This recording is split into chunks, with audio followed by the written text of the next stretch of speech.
Eux, ils marchent par la foi et non par la vue. Mais moi, je vous conseille vivement de marcher par la connaissance scientifique et historique, notamment celle de nos ancêtres kémites, par les cinq sens et par l'intelligence. Abou Apia.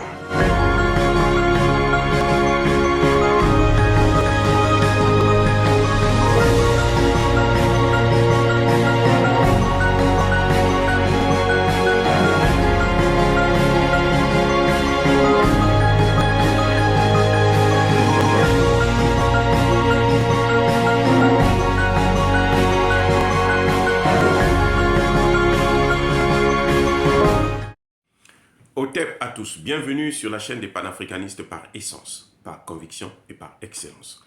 Celle des citoyens kémites par nécessité et obligation de combat. Nous sommes une chaîne qui n'est guidée que par nos ancêtres et rien que par les ancêtres qui appartiennent à l'égrégore du monde noir. Par conséquent, nous ne croyons en aucun dieu venu de l'étranger. Toutefois, cette vidéo n'est aucunement destinée à inciter à la haine ou à la violence, car nous menons un combat qui est d'abord et avant tout spirituel. Ensuite, il est politique, géopolitique et géostratégique. Contre l'impérialisme, contre le colonialisme, le néocolonialisme et l'endocolonat. Sur la base du principe fondamental que nous avons hérité de nos ancêtres kémites, qui est celui de la Mahat, c'est-à-dire solidarité, vérité et justice.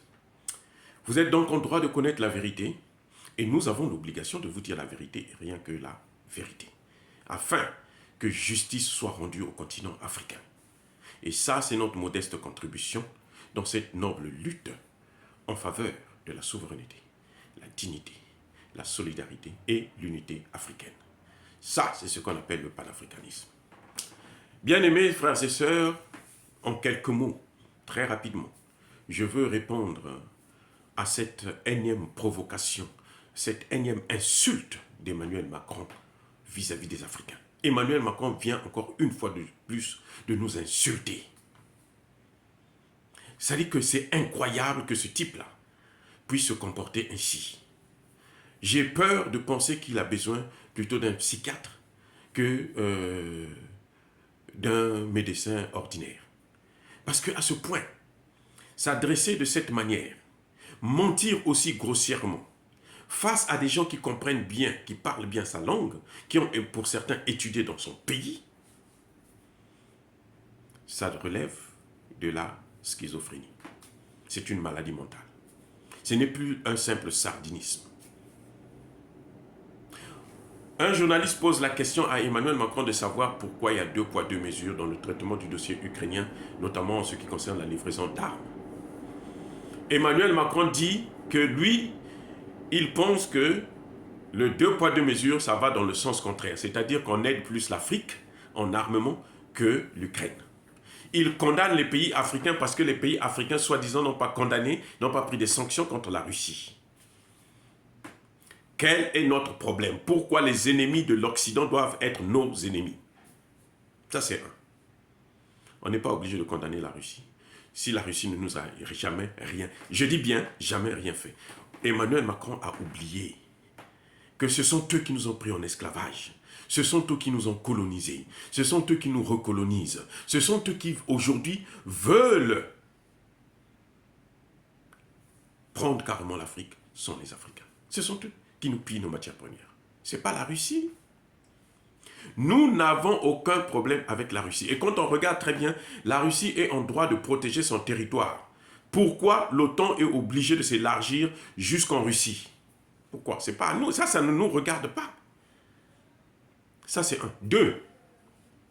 Emmanuel Macron dit qu'ils sont venus sauver le Mali. S'il n'y avait pas les Français, le Mali serait occupé par les djihadistes. C'est faux.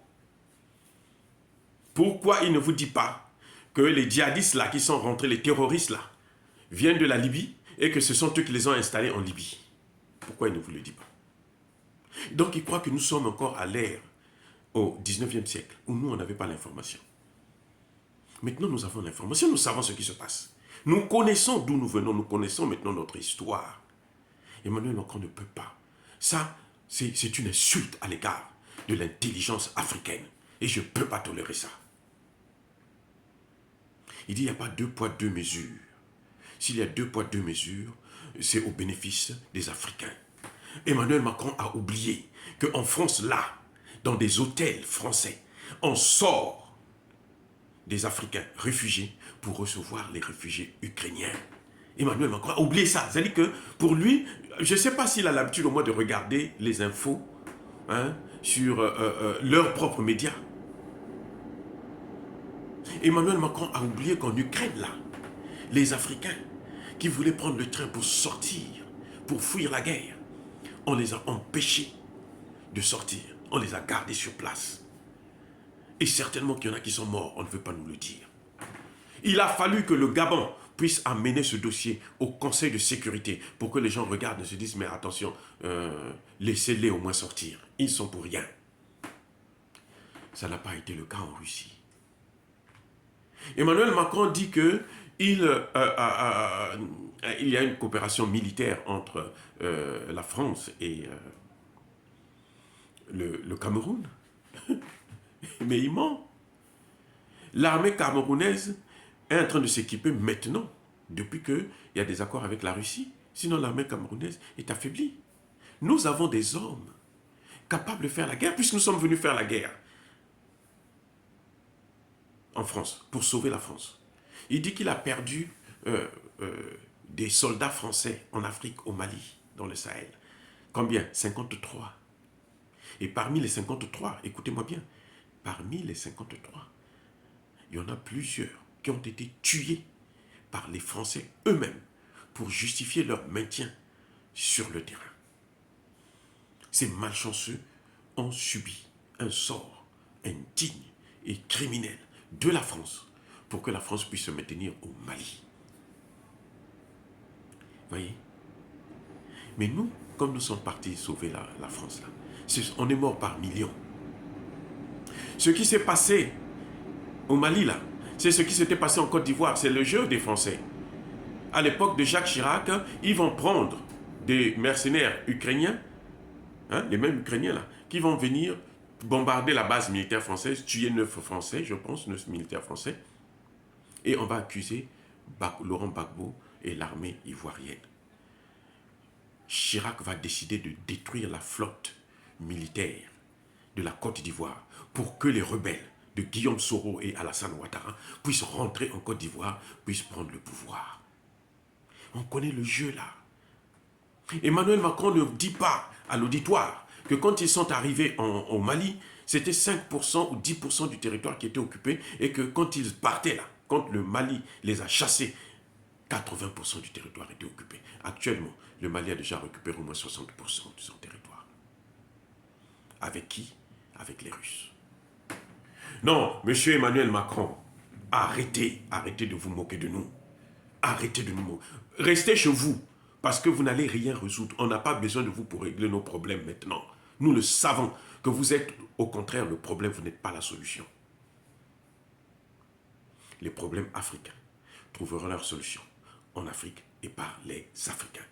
C'est nous qui allons régler nos problèmes. Alors restez chez vous. Restez en France, restez chez vous. Ne venez pas distraire le pauvre Biya.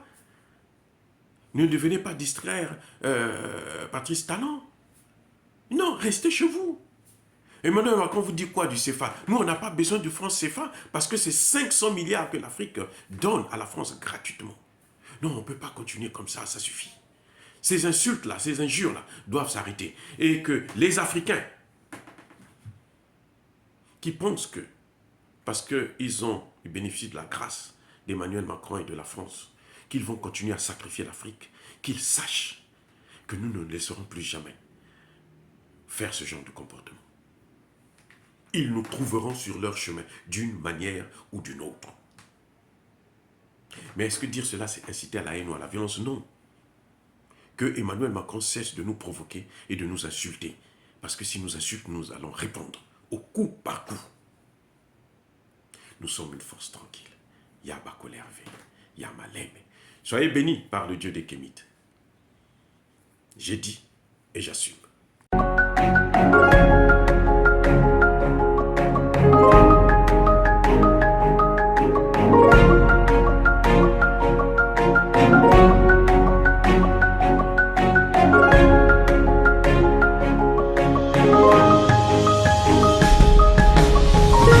Bien-aimés frères et sœurs, vous connaîtrez la vérité et la vérité vous affranchira. Ça, c'est pas moi qui le dis, c'est la Bible qui le dit. Mais moi, je vous dis mieux. Vous connaîtrez la vérité historique, notamment celle de vos ancêtres kémites, et vous aurez une vision globale de ce que c'est que la vraie souveraineté politique. J'ajoute, vous reviendrez à la spiritualité africaine ancestrale et vous comprendrez les enjeux de l'indépendance économique. Et pour terminer, vous accepterez votre identité culturelle kémite et vous obtiendrez deux choses. La première, c'est la paix. La seconde, c'est le développement, à une condition. L'unité de toute l'Afrique noire, l'unité de tous les Noirs du monde entier.